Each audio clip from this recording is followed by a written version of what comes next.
to the Practitioner Panel Policy and Pathways. We have a bit of a mulligan stew for you this afternoon because we have presenters from Ohio and 2 different schools in Texas.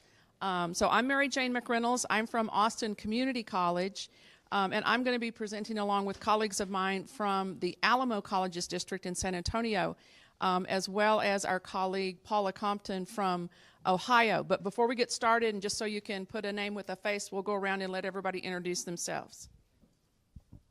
Good afternoon. I'm Paula Compton. I'm with the Ohio Department of Higher Education. I'm an Associate Vice Chancellor for Articulation and Transfer. Good afternoon. My name is Zach Chernock. In your program, it actually would say Angela Guardian Mendez from Alamo Colleges. I am not her. Zach Chernock, I'm our Associate Director of Academic Success. Hello, my name is Joseph Duran. I am with Alamo Colleges as well. I'm a curriculum analyst. Okay. So Paula from Ohio is going to go first. Well, first of all, thank you all for coming this afternoon. And I'm really supposed to be Candace Grant, but she couldn't come, but I'm happy that I'm here. But I know she wishes she could be here. Okay, it takes a village utilizing policy and partnership to build pathways in Ohio. The 2 key words here are utilizing policy and partnerships. In Ohio, that has really worked for us. I'm not afraid of state legislation. I think it can really help a state. And this is the legislation that has started us with the Ohio Guarantee Transfer Pathway. Basically, some of you might call it a 2+2 program, where you want to make sure that the first 60 hours taken at a community college or some of our regional campuses that offer associate degrees, upon completion, when you go to a 4-year institution, you only need to take 60 more hours. So this is all good. The thing I like about in Ohio, when they pass legislation, they allow the state then to come up with the process of how that work is going to get done. Why is the Ohio Guarantee Transfer Pathway Initiative important? I imagine all of us have completion goals, don't we? And we believe that transfer is a very key way of reaching those completion goals and helping with our goals with workforce development and also dealing with equity gaps and helping our adult students. How many of you have heard about the Transfer Playbook? Isn't that a wonderful book? Oh, John, you're one of the authors. And congratulations on your award. But we really like the playbook. And notice, clear pathways with aligned high-quality instruction. That's what the Ohio Guarantee Transfer Pathway is all about. However, it has to be a priority on your campus to make it work. Academic advising, we're always blaming the academic advisors, aren't we? We expect so much from them, but their role is so, so important. And partnerships. And so this fits right in with the clear pathways. Then it's up to us to make sure that we work with the academic advisors, that they get the right information, and that we have our strong partnerships. Also, these were our guiding principles when we started this work. One thing about Ohio, and I'll just take a moment to explain this.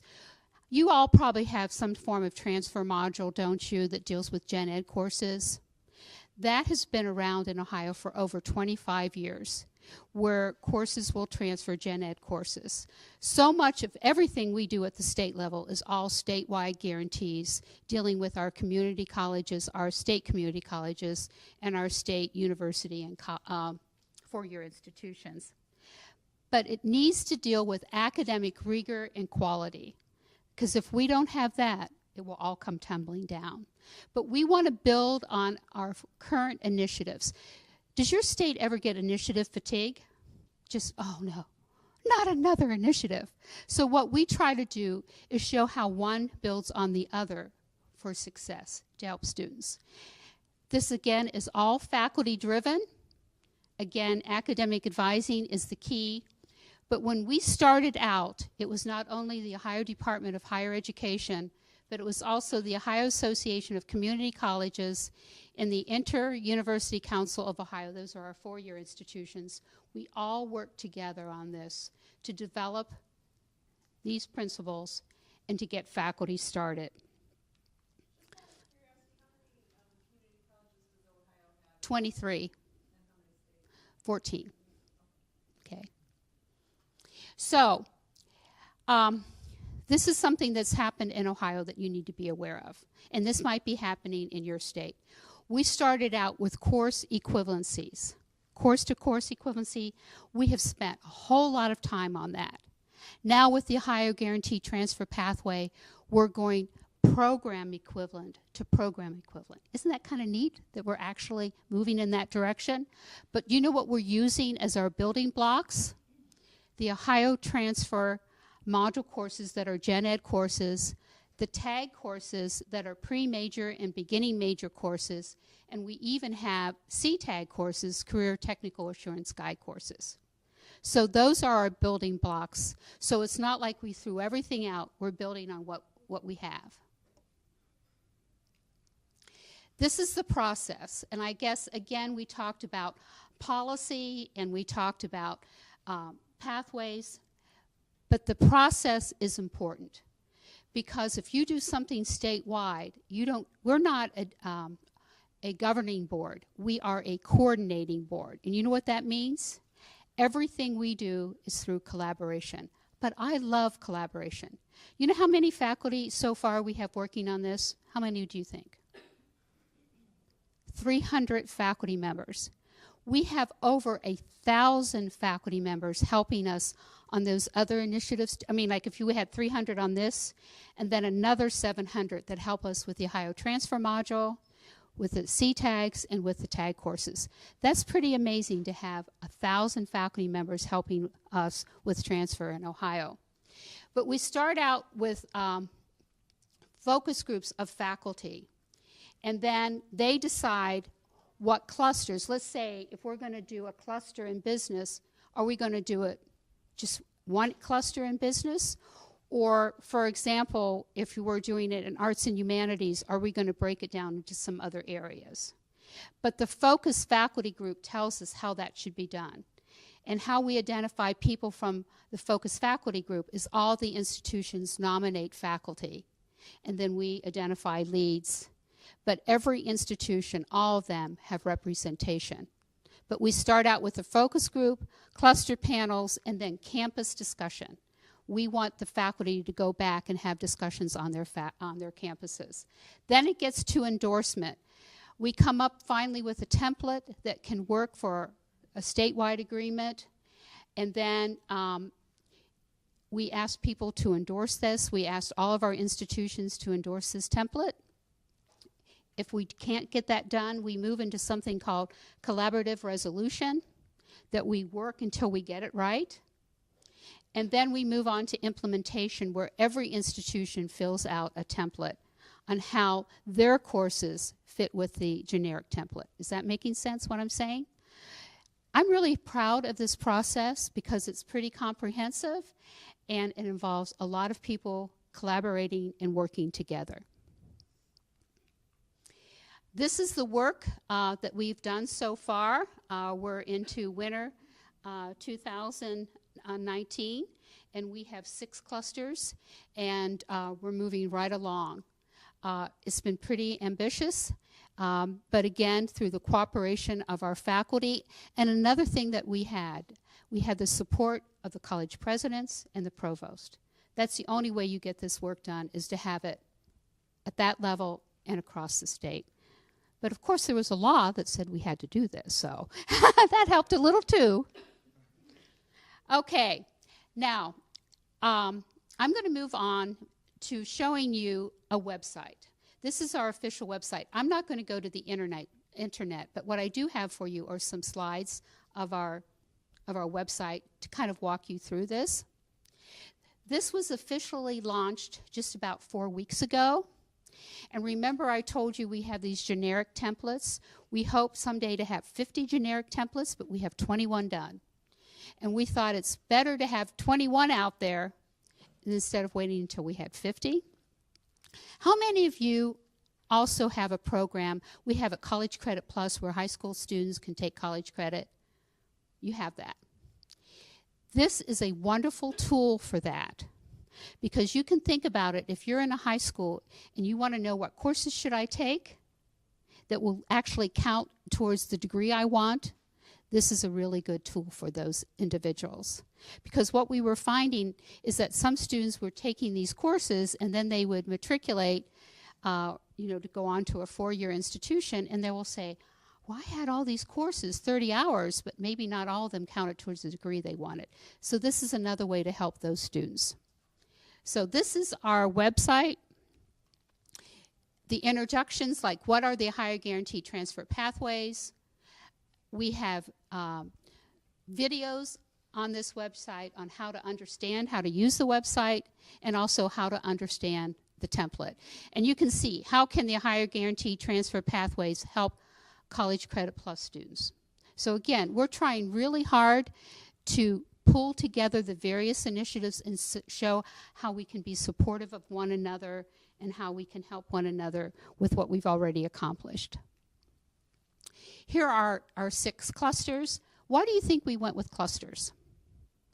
We went with clusters because you might say, I think I want business, but I don't know if I want marketing or management.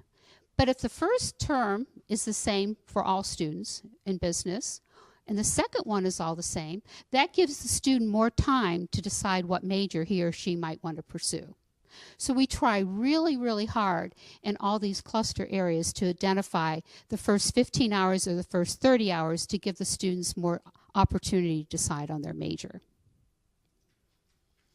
Okay, now once you now imagine I press business, that button.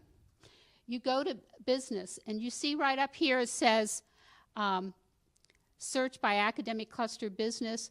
If you want it applied business or business, as you know, there are Associate of Arts and Associate of Science degrees, and then there are applied degrees.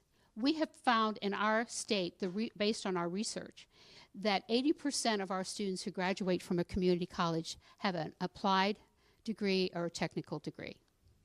And so eventually we're going to get to the applied degrees, but we started out with the AA or AS degrees because those are typically your transfer pathways. You already know that.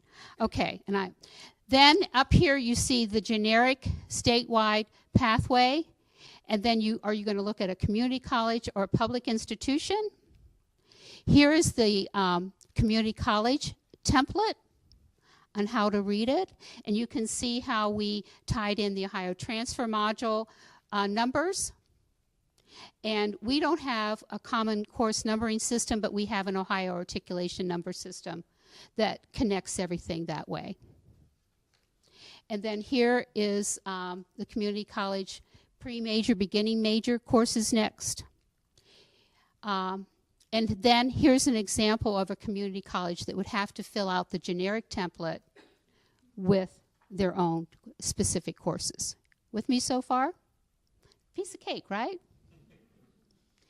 And then here's the university template that shows what their what their gen ed courses are and pre-major courses are, and then the remaining courses that they would need to take. And then here is what we call a map. So the students would know the 3rd year and the 4th year what it would look like. So this is a pretty big thing that we're doing. But we think in the end it will really help students. Now, the other good news is you can do this by cluster, but you can also do it by major. So if a student didn't know about what they didn't want to do it cluster-wise, but they said, oh, I know I want accounting or I want agricultural engineering, they could click on this and get to the same information by institution.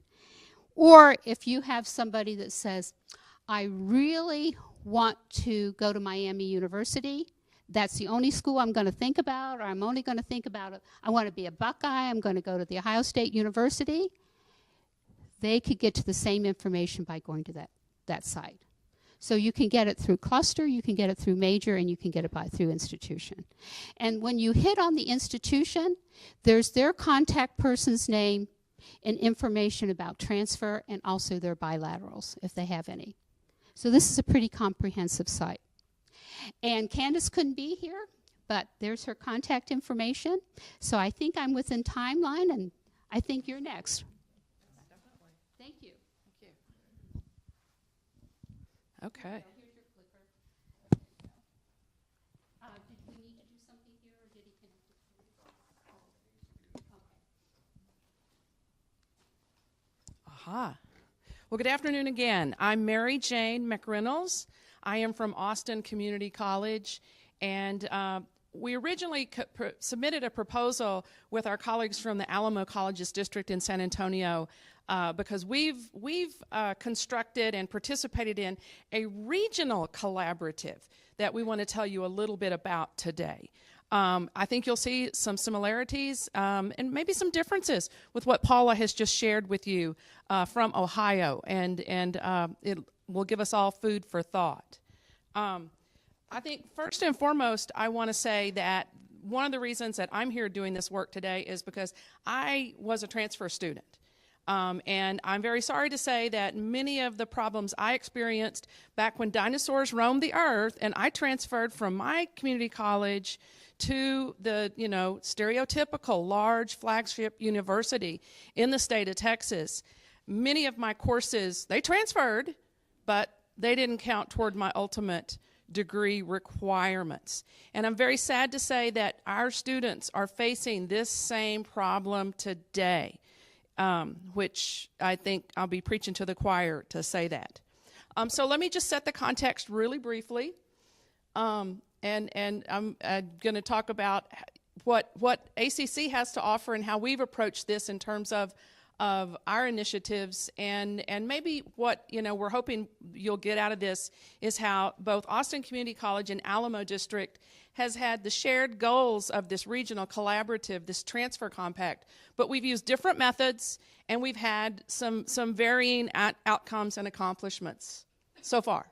So first of all, does everybody know where Texas is? You have to know where Texas is. We're right smack dab in the middle of the country. And of course, if this is going to work, yes. So Austin's right here, the red circle, and then right down below it, San Antonio. San Antonio's bigger, more metropolitan, jazzier, hot and sexy in many ways. But Austin gets the red circle because we're the state capital. So, what's always important with this context is to know that there is a north-south interstate highway that runs, I think, actually from Minnesota all the way down into Mexico, that runs right through Austin and runs right through San Antonio. It's Interstate 35. And that interstate corridor has brought about some pretty interesting and positive things in terms of initiatives for higher ed that are turning out to be pretty good for all of us in Texas. So let me just say a few things about what the collaborative is. The Alamo Colleges District in San Antonio, it's the only community college in San Antonio. The legislature sets up community college districts, and so then Austin sort of butts it up on the north side. And the collaborative work, I believe, began like in 2016. And we had maybe, besides Alamo and ACC, we had about 13 universities participating, where everybody got together because, this was right after the big Redesigning America's Community Colleges book came out. Davis Jenkins and other folks were authors of that. And, the guided pathways model was really laid out in a way that was organized and standardized for many, many of us in higher ed to say, oh, okay, this sounds like something that we want to inquire more about. And so the regional collaborative was really started at the initiative and senior leadership by the Chancellor of the Alamo Colleges District.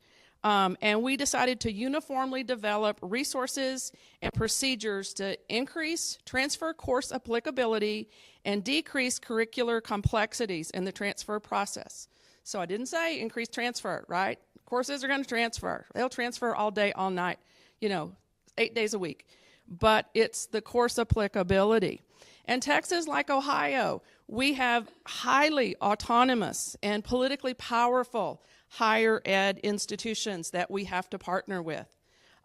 They do wield a lot of economic and political power in the state, and so we have to find ways to collaborate with them. And so the regional consortium is one way that we've done that.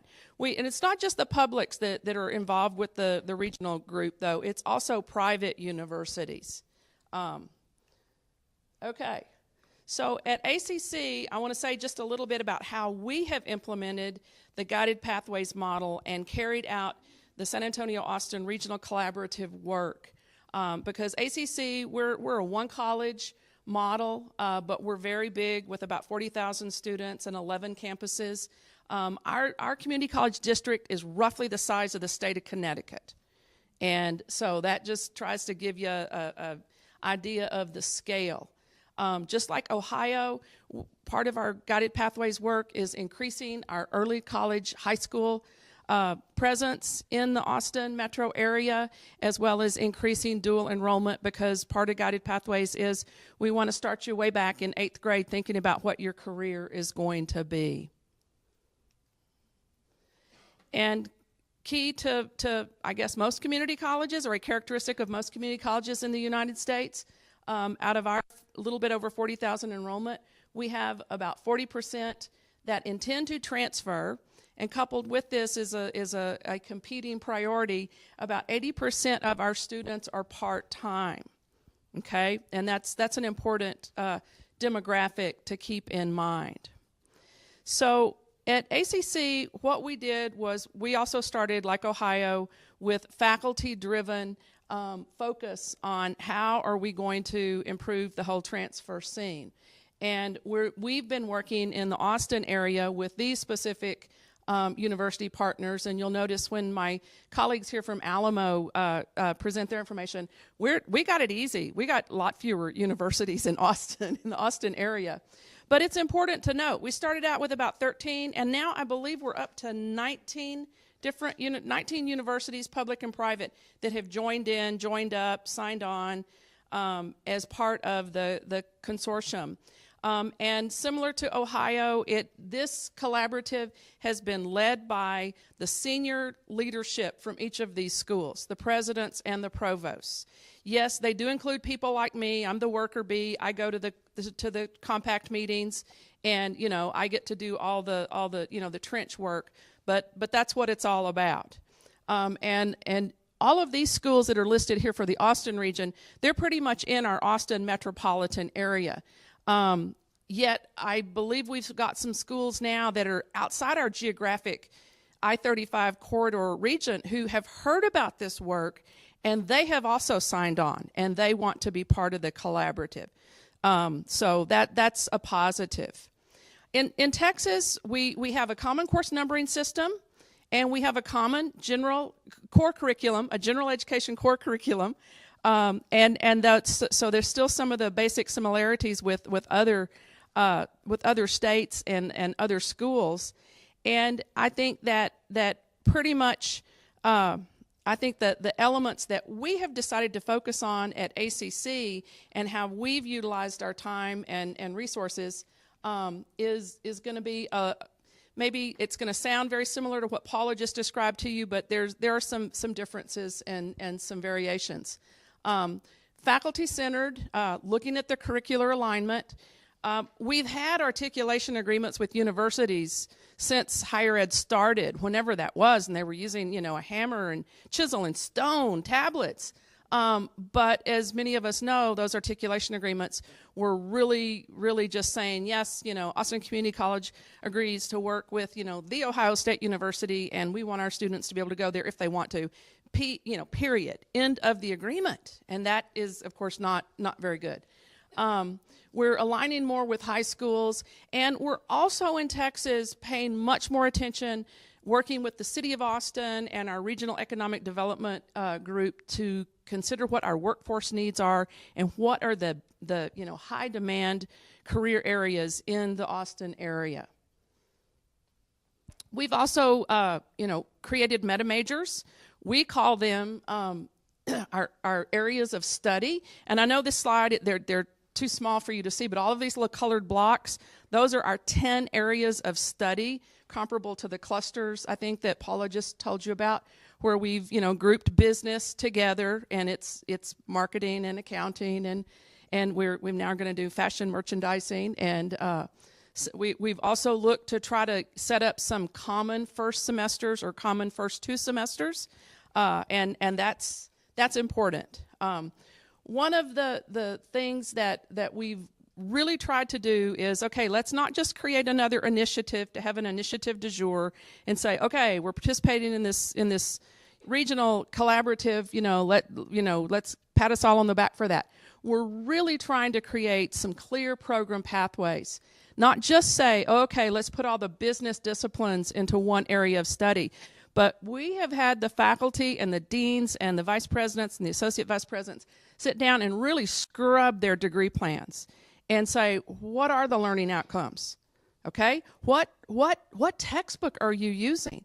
And maybe the reason that University X doesn't want to count this as meeting their bachelor's degree requirement is because they're not informed that we maybe have the same learning outcomes, that sort of thing.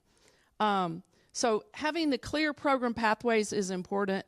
Affordable pathways to bachelor's degrees, that means for students to be able to complete at least the equivalent of the 60 semester credit hours or the associate degree at the community college, so that then they've saved tuition before they transfer to a university, as well as students being able to take dual credit and early college high school courses. Tailored advising, that's something Paula also mentioned. We've completely revamped our advisor job description, our advisor career ladder, training, everything to make sure that our academic advisors, who we do like to blame for things that go wrong and when students get the wrong information. And we also are reinventing faculty advising at Austin Community College. And deeper collaborations with our universities, and I will say a little bit more about that in a moment. So here's our tool. This is what we call program maps. And it is for every degree plan. This one is for psychology, and it has everything from the prerequisites that you would want to make sure that you have to, advising notes over here in your first semester, second semester. And the language of the organization is very intentional, because remember what I said earlier, 80% of our students are part-timers, which means that they stop out and come back repeatedly before they earn a credential, a certificate, or a degree. So making sure we don't put, your freshman year, sophomore year, that sort of thing. Try to take those value-laden terms out of the tools that we're using. And then actually, we're trying to get this to a 1-pager front and back, but this is still a 3-pager. But it's very important because the 3rd page has all of the career and transfer information on it. We haven't gotten to the point yet where we have our program maps developed through our university partners. But what you can do is go to, say, any of these universities. It's a link that will take you to transfer information for psychology. It's not just going to take you to the transfer admissions webpage. It's going to take you to where you would find a degree plan at a university to see how that would transfer to a specific institution there. So how are we expanding our relationships and our partnerships with our universities? One of the key things that we have found at Austin Community College is something that is what's been defined as the high-performing transfer practice by the research gurus, that we are trying to look at more co-enrollment and co-located degrees, okay? Co-enrollment and co-located degrees. That might mean the same thing, or it might not mean the same thing at all. But we've done this with a couple, 3 of our larger transfer partners, co-enrollment, and we are looking to expand those. And so, for example, I'll just brag about one. The co-located degree that's highlighted here, the 3+1 Connect. It's for an Associate of Applied Science in Business to one of our private school partners for a Bachelor of Applied Arts and Sciences in Business. And for the first time ever, the students never have to leave Austin Community College because Concordia University of Texas is coming to our campus to teach those courses that the students will need to earn that BAAS. And so why is it a 3+1? Because when you finish that Associate of Applied degree, you haven't completed all your core classes yet. So the students need another year, the third year at ACC, to complete the general education core, and then they're just in 1 year theoretically of taking those university courses. So besides business, another co-located degree now we have is a 2+1 Tech Teach Across Texas. Say that fast 3 times. It's an initiative that Texas Tech University brought to us, a model they had used at other community college districts throughout the state. And of course, the Chevron Engineering Academy with Texas A&M University. Not to overlook this was one of our big co-enrollment programs several years ago, and it's been so successful, and people have bragged about it such that now our friends at both Texas State University and the University of Texas at San Antonio are in negotiations with ACC to try to create those very same co-enrollment programs there. They want our students, and we want them. And of course, that's my phone ringing. I beg your pardon. So just to summarize quickly of what ACC is focusing on, our strategic elements, the faculty-centered curricular work, and to acknowledge and to really appreciate how the regional focus enables some momentum and leverage that we wouldn't be able to create this by ourselves. Because when we have a strong partner like Alamo Colleges, just a few miles down the road, creating these resources for our students, and legislators hear about it, they want us to do the same thing. So the regional focus enables momentum, enables leverage. The regional focus, I argue, is something that it's sustainable and it's scalable, and I think that we have to be diligent, as Paula already pointed out. We have to be proactive and think about continuous quality improvement so that we can be more strategic in how we can improve the transfer picture. And so now I'm going to turn it over to my colleagues from the Alamo Colleges District.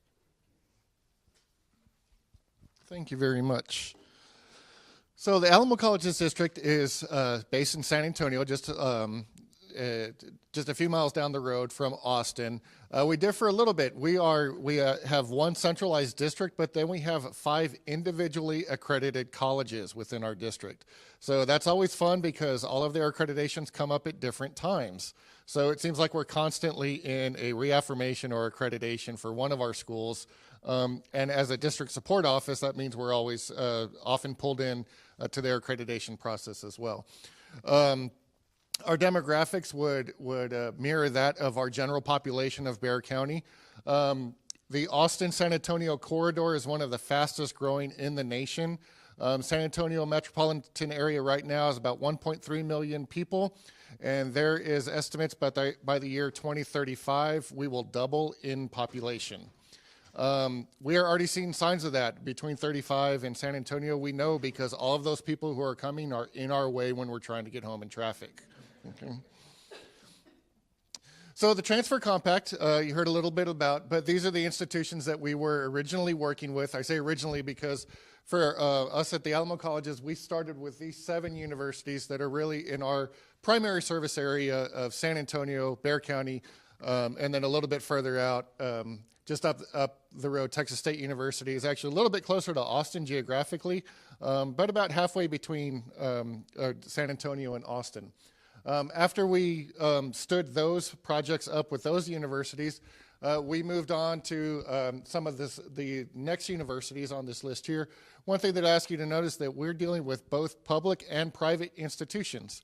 That, of course, will have its own set of unique challenges and unique set of blessings when we're working with the private institutions. But it does create for a complex environment that we're having to work with and what we're having to navigate. And then we have a couple of more universities that, since we began this project and we continue to stand up other universities, they want to jump on board as well. And so you would see that we're going to be working with a couple of more universities within our service region. We keep wondering what our service region is, because as we continue to stand these up, it's like, well, that's still our service region. That's still our service region. We keep saying we will be happy when we discover that Las Vegas is still in our service region, and they'll send us there to work with those folks. So what we've created at the Alamo colleges for our students and faculty to use is what we call transfer advising guides. We commonly refer to them as tags. And so when we built these tags, we had three primary intentions for what we need to do.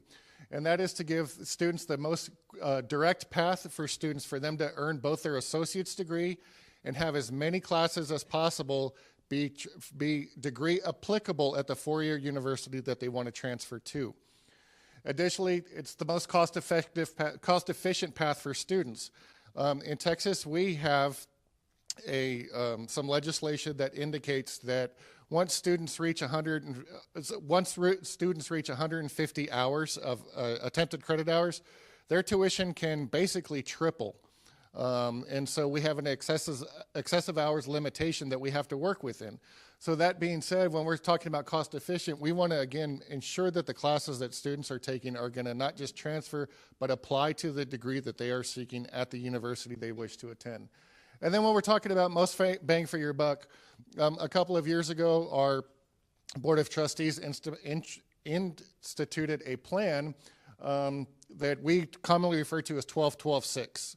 And what that is if a student successfully completes 12 hours in the fall, 12 hours in the spring, they're going to get 6 hours of summer tuition for free. And then, of course, we do that as well with our part-time students. The ratio just adjusts slightly. And then in the news recently, our new chancellor has been in communication with many of our business partners, and we are trying to get going, an Alamo Promise program to where we would have certain student populations would get free tuition year-round with us as well. They do not. The way that we have things set up, it's just to show them that that's a possibility. Again, like most community colleges and like our colleagues in Austin, most of our students are going to be part-time. However, we built these advising guides to show a full-time matriculation because we do want to show them that it is possible, but also that we understand that this can be broken down. So they don't have to do summer. Many of them may not want to, or that might be their prime earning time to be able to get through the fall and the spring, but it does give them that possibility.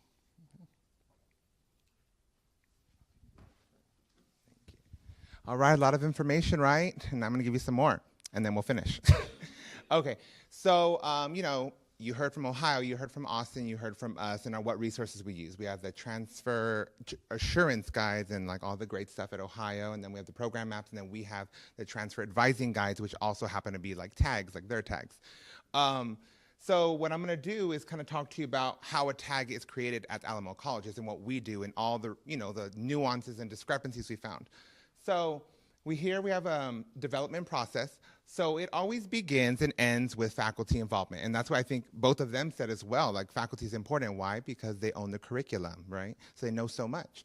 So we want to make sure we get their feedback. And in the beginning of our process, we would say, hey, can you give us an idea of how you would plan this out to this transfer university? And they would give us an idea. And then we would research, and then we end up finding out, well, if they take these courses, that'll be excessive. That'll hurt the student. So like earlier, Zach, on the slide before, Zach was saying how we do want to build the transfer advising guides to degree completion. That's always the goal. But we build to the university's requirements so we don't hurt the student. So sometimes on the transfer advising guides, you're going to see like AA to BA, meaning Associate of Arts to a Bachelor of Arts, or you'll just see BA.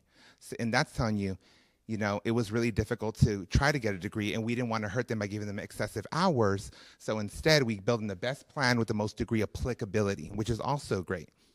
So faculty involvement is kind of usually the first thing, right?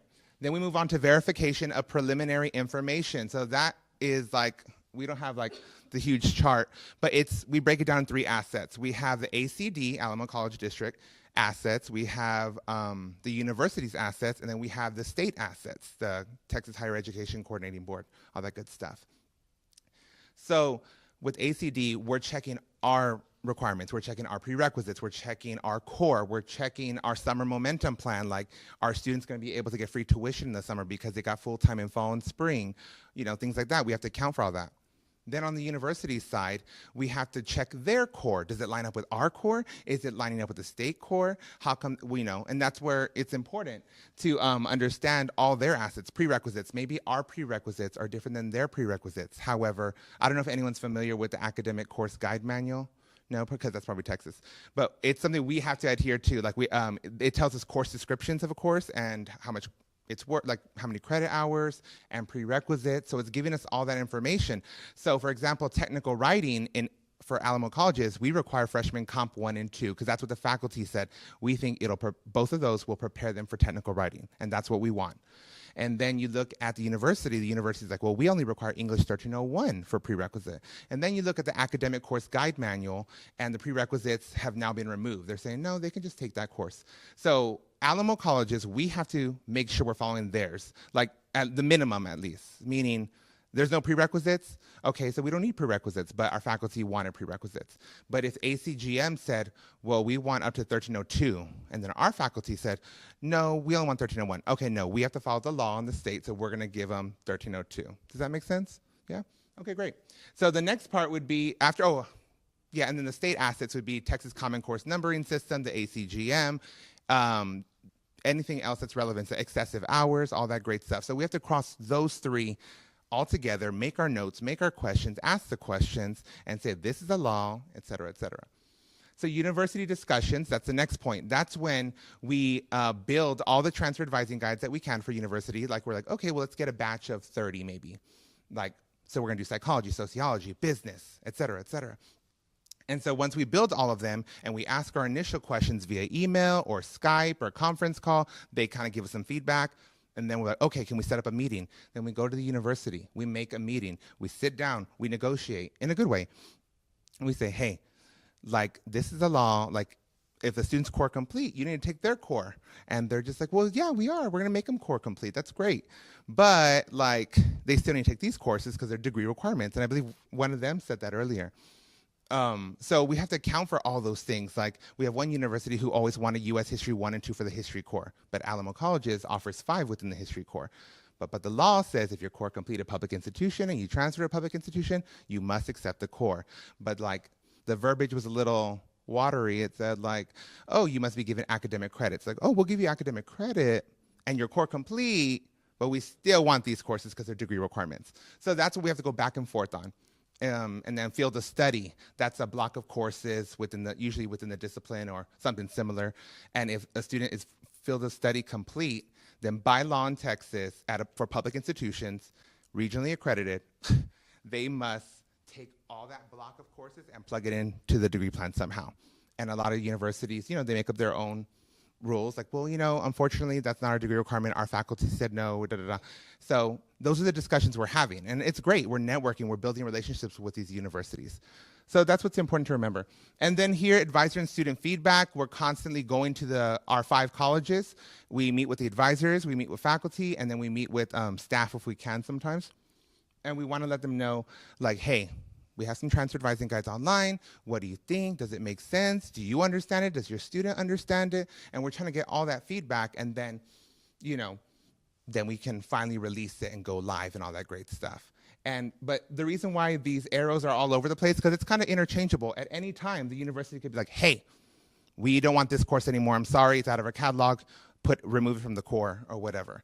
So we have to remember, it could always change. Faculty, hey, we don't do that no more. Hey, whatever. So that's why it's interchangeable and looks all like that, okay? I was like, next slide. Okay, here's just kind of like our numbers. So if you look at 2017, 2018, it says active online from August 2017 to May 2018. We have built 144 transfer advising guides, and that's for multiple universities. We've built about There's 19 in the compact. We did about 13 because 3 are kind of like with the Austin area, so we're kind of holding off on that because we're hoping, they're working with them. And then we have 3 in the pipeline to get going and build them. So we have 144 as of from August to May 2018. And then WDPs, that's workforce degree plans. Those are like our AASs, our certificates, the stackables, all that great stuff. So we revise those, we clean them up. And we actually have 2 live tags for an AAS to a BAS. So that's something we're also looking in, how we can work with that. So it's a learning process. So that was from 2017, 2018, and then 2018, August to December, we were able to get 185 more tags. So you add all that together, and we have 654 total between tags and workforce degree plans. And then over here, it says we have 154 university pending, meaning we built it on our side, we did all the changes they want, and now it's with them right now. So as soon as they say, yeah, that's good. No, tell them to fix this, and then it's good to go. So that's what's happening right here with the pending university agreement. So that's what we're waiting for. And then pending Alamo colleges, something's going on with us. We have to wait. The MOU hasn't been signed. We have a lot of changes to make. I mean, we have a team dedicated just to doing this work. So we're fortunate in that way. Our team, there's 4 of me, curriculum analysts, and then we have Zach, the Associate Director of Student Success, Academic Success, and then the Director of Student Completion, who's in the manual, but she couldn't be here today. So, but we all have different roles. So like, we are kind of like the worker bees, and we're doing the research, and I'm going to their catalog, and I'm looking at the core, and I'm looking at the graduation requirements, and I have to cross everything, and then boom, there you go. And I go, here you go, boss, can you look at it? So after you add all that, we have about 862 total right now. Yes, a great question. Or a great comment, yeah. We have maintenance. So 17, 18 was the first time we ever went live with these, right? From fall 17 to summer 18, yeah. So when the new catalog rolls out, so example, like let's just say UTSA. UTSA is like, hey, our catalog for 18, 19 is coming out in April. And because we built such a relationship with us, we'll send you the draft or we'll send you the final copy ahead of time. That way y'all can start preparing and seeing if there's any changes. So the changes we've noticed so far, because we've done maintenance for like all the previous schools we did, so 144, we had to update 144, and then now we had to build 185 more. But yeah, it could be as small as, hey, they want this for creative arts now, you can't make it an open core, or something like that. If there was no changes, that's great. It's a rollover. And then we just update the date and put new release date, new title. Great stuff like that. I keep thinking someone's there to click. It's me. Okay, so identifying challenges. So in the work we've been doing and all this good stuff, we've noticed like several things. So the whole process of transfer advising guide is reverse mapping. That's like the heart of it.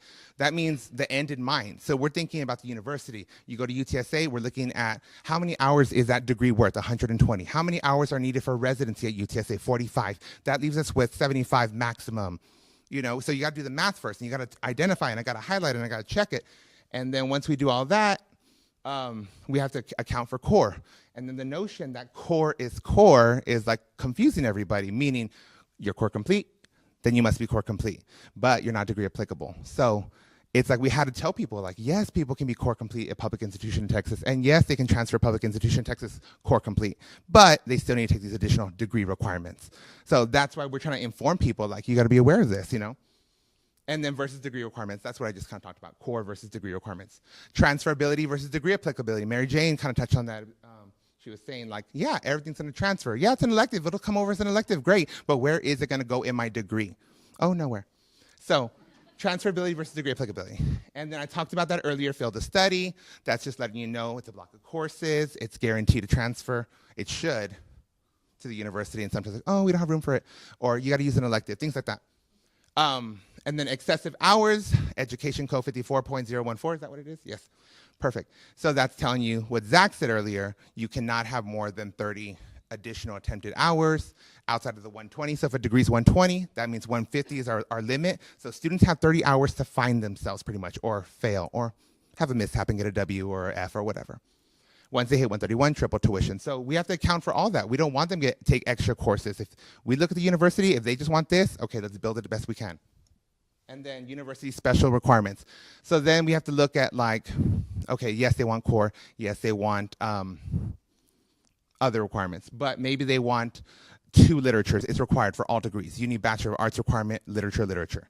So we have to account for that. Okay, can we double dip that for language and philosophy and culture core? So those are the questions we have to ask and we have to account for.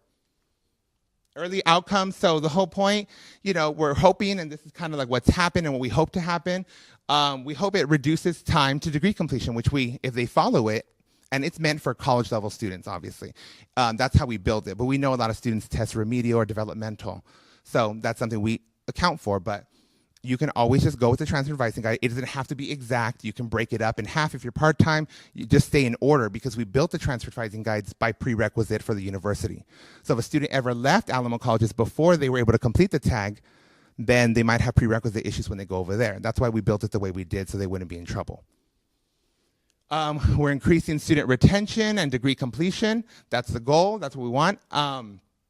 And we want completion for community college and the university side for both academic and for AASs. Better advising and career guidance. So at Alamo colleges, we have certified advisors. So the certified advisors have to go to intense training, get certified through the Council of Adult Experiential Learning. I think that's what it means. And I had to do it because I was an advisor before. So it's like all this intense, holistic advising, all that great stuff. So they need to be up to date with everything, the law, and then we go and provide them more information about the law and transfer advising guide information. So collaborative efforts, we have a green, yellow, red system. So it was similar to what one of them said earlier. So if you don't know, if you know what you want to do, I want to go to UTSA and I want psychology. Boom, you go in green. We have a plan for you. You're good to go. And they're like, well, I don't know, but I want to do business. Okay, then great. We can put you in yellow, and yellow would be like her cluster and her, what's it called? Areas of study, and ours is Alamo Institutes. So then they would go into business and entrepreneurship, and we can get them about 18 to 24 hours before, but like, you got to pick a major because then it's going to hurt you after that. And then red, that would be like, hey, I don't know what I want to do. I'm undecided. I'm scared. Like, okay, cool. Well, we can get you only 12 hours that could possibly transfer to any institution in Texas, and that would be 1 English, 1 history, 1 government, and a math or creative arts. If you're doing a arts degree, then you can take any math. If you're doing a science degree, you can take any creative arts. So that's what we found based on all the tags we've built, everything we're coming across, that's how we were able to filter out how many hours. So, and then we can also get you 18 hours if you're going to, public institution in Texas for sure, which would be an extra history or extra government. And then early outcomes, we want to strengthen our relationship with the universities and the colleges we work with, because like, who are you? You work for the district and you're building these plans. So we love you. We're helping you. We were there. So we're good. But thank you. Any questions for any of us? That's what we're here for. Yes. Okay, I don't know if I can restate the question, but for Austin Community College with our co-located and co-enrollment degrees, who teaches the courses? Is it ACC faculty or the university faculty? And how's that FTE counted?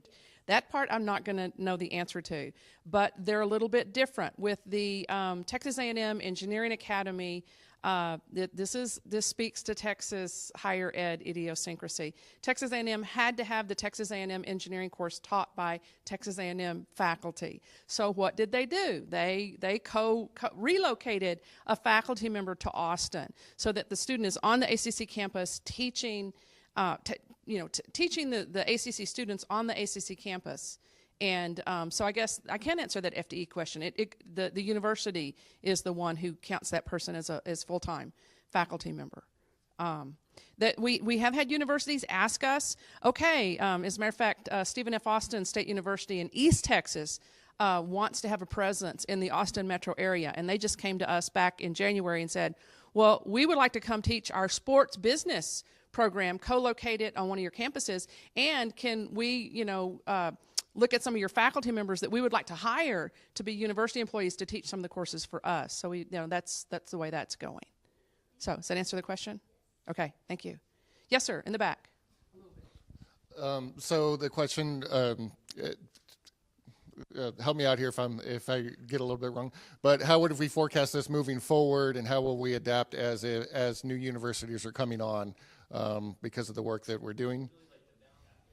Yeah, excellent question. I would say part of that is that this pathway project is still in its infancy, and so we are already feeling the pain of some of that and feeling the challenges of some of that. What our new administration has tossed around different ideas would be something like, maybe we're only going to focus on the top 10 institutions that our students are transferring to. Some of them that we're working with right now are not. But then the flip side of the coin is, well, they're never going to be a top 10 if you're not creating that pathway for students. And so it's that kind of circular argument. We're also trying to work with what are the most popular majors. But then when we do that, again, the antithesis of that is then the faculty say, well, now you're giving preference to these programs over my program. So that's to say that those are a lot of conversations that happen at a conference room that I'm not invited to. But because we're still learning and we're still growing, we haven't had to make those hard decisions yet, but we see that it's coming. Can I add one? Sure. Let me add one more thing about Texas. And the hard decisions are in some ways being made for us. Texas State University is our largest transfer partner, and meaning we send the most students to Texas State University every fall. And yet I know there are a lot of disconnects between our program maps and their degree plans. The University of Texas at Austin, my alma mater, I bleed burnt orange, they have chosen not to join the collaborative to date because they're doing their own guided pathways work. So those kinds of things, we invite them. We have these faculty conversation workshops at ACC. We invite them every time. And we have people from the UT system coming, but not the actual UT. So we have just the opposite in Ohio because they wanted to work on this statewide. We gave them the option, do you want to do these pathways regionally? And you know what the faculty said? No, we want to do it statewide. And the reason why we want to do it statewide is because we have close to 36,000 students transferring among our 2- and 4-year institutions every year. That's like the undergraduate student body of The Ohio State University, one of the largest universities in the nation, transferring. And they wanted to do it statewide. The question about the workload, I don't know about that, because one reason why we did the website, that's going to be the official site for those templates. We do not want the colleges to have, or universities to have their own templates. We want them to go to our website to the link. If not, 3 years from now, who knows what the official template might look like if we don't have one official location. So that's why we're doing it statewide. But as I indicated, we do everything pretty much statewide. There are some bilateral agreements, but we're moving to statewide when it's among our public institutions. And the beautiful thing is we're very fortunate. The Ohio State University wants to be at the table because they want to be part of the pathway development. And that's how we get them there, is because we have a lot of students that want to be Buckeyes, right? So they want to be at the table, and we appreciate that. And guys, it's already 5 o'clock, and I don't want to hold y'all back. But any additional questions y'all have, you can always email us. I provided a folder, a black folder, and I still have extra ones up here with our contact information for San Antonio. So please come by and get one if you'd like. It has a sample of a tag, where to locate a tag, our information. And then y'all have business cards as well? Yes. And then they have business cards as well. If they don't, then you can just email me, and then I'll get Paula's information. If she doesn't have any, then I can forward it to her. All the great stuff. Thank you, guys.